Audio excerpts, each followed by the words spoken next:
how do we fix Social Security? What I want to stress and really cannot stress enough is just how easy it is. It is incredibly easy to fix Social Security. I will explain why, and then I will explain why you probably think it's hard, borderline impossible to fix Social Security. And if you stick around for a long time, I'll give you some bonus content of like my dream Social Security policies, which I do have because let's be real, Social Security is my Roman Empire. But first, why do I think Social Security is easy to fix? Honestly, y'all, you could fix Social Security in 10 minutes. The Office of the Actuary of Social Security is in charge of its 75-year projections, from which we know that Social Security has a 75-year shortfall. What that means is that when the Office of the Actuary projects tax collections for the next 75 years, and then projects benefit payments for the next 75 years, it subtracts the two, and there's a difference. We aren't going to collect enough taxes to pay out what we have in benefits.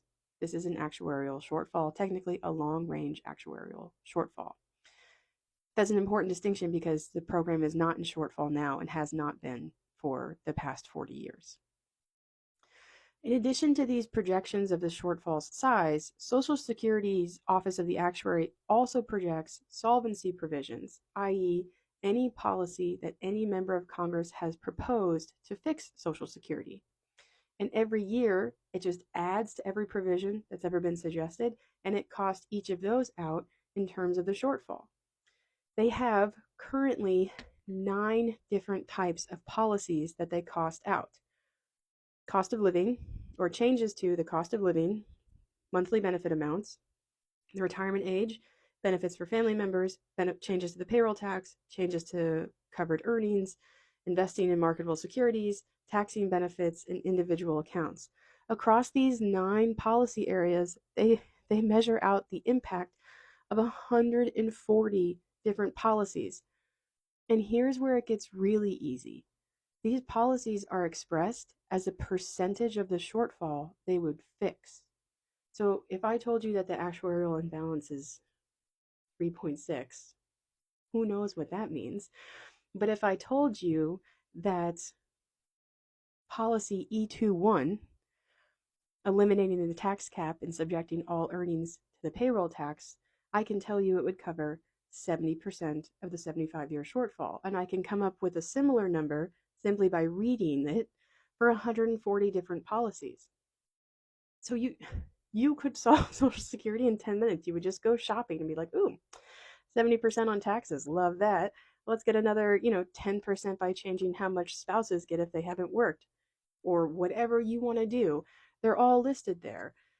You could even sort them by how big they are, and you would find that raising the payroll tax rate would absolutely would handle the shortfall on its own the fastest. And the smaller changes are changes to like family benefits. They only make like a 5% difference of how much you give children or spouses. The retirement age kind of comes in at a mid-level. So I've heard a lot of people talking about raising the retirement age to 70 and how hateful they think that is. Well, you should also know that policy C25, which raises the early retirement age to 64 and the full retirement age to 70, would only cover 45% of the shortfall. Kind of a massive hit to kind of people's lifestyle for like not even solving half the problem. I am convinced that you could print out a summary of this sheet, give it to a high school civics class, and like they'd be able to do it in an hour. It's not like we don't know how to fix Social Security. I bet even the kid that's like super high would be able to come up with something. It just might be a really weird plan. But like when I say Social Security is fixable, I mean it is crazy fixable. It's a 75-year shortfall. It's not a fundamental misalignment of how the program works. All these policies are on a shopping cart, ready for you to pick out and endorse. But you probably think that Social Security is impossible to fix. Why do you think that? Well, my guess is Social Security was last meaningfully reformed in 1983. And at that time, and every year since, the Office of the Actuaries and the Trustees report project 75 years into the future the taxes and benefits.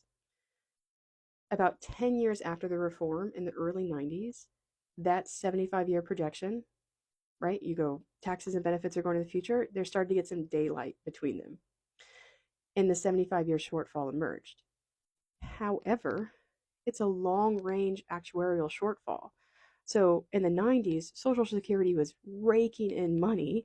It was adding, millions every year to its trust fund to pre-fund the baby boomers' retirement, and then came out with this, oh, by the way, we might have problems in 50 years.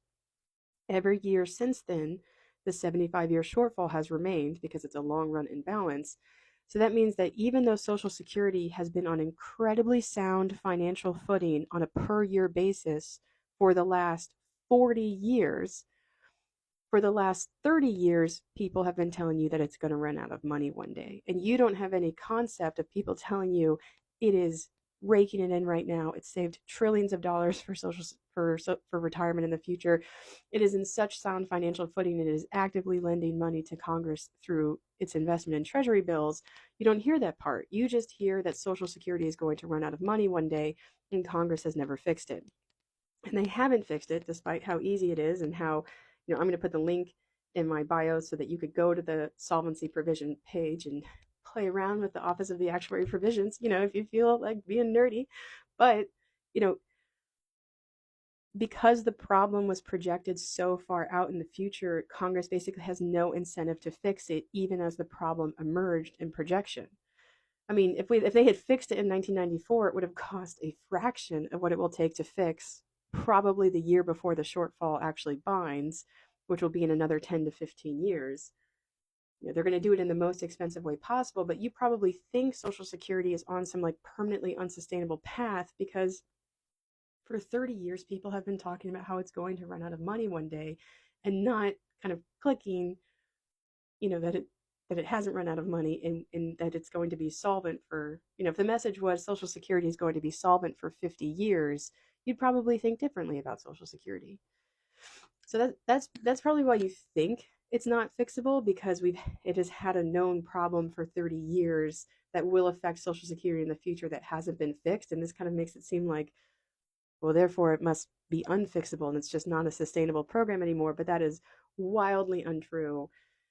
Congress is not good at fixing problems in a timely fashion, but that does not mean that those problems are not fixable, or that Social Security isn't, fully capable of being there for you in a generous way. So, bonus content, if you stuck around for 8 minutes, you get to know my dream Social Security policies. Maybe I should make these into a separate video. I'm going to make them into a separate video because I actually don't think I can explain them in 2 minutes. I'm so excited about them. I bet I would talk about them for 30 and not even realize that the time ran out. So more to come, bonus content. I'm sorry I did the bait and switch. I will talk about, my dream Social Security policies.